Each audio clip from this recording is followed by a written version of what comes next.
decían los patrones de la hacienda, decían los burgueses ramonales.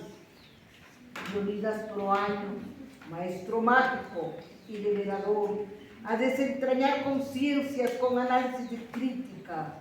¿Por qué pobres y oprimidos? ¿Por qué ricos y explotadores? Decisión, lucha permanente.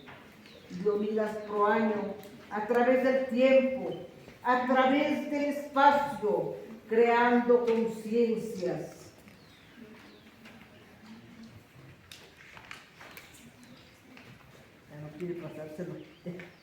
Desde el centro de la Pachamama hasta la enriscada cumbre, su obra se agiganta. Allí está afanoso, en las escuelas radiofónicas, en visita el recinto, hasta la choza, hasta el páramo. Taitacura con una recomendación adelante. Mandarás a la escuela a los guambras, no humillaciones ni maltratos de patrones.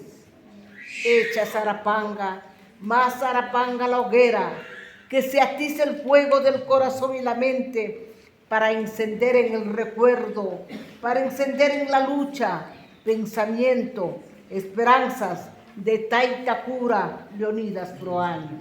Gracias, nuestra atención.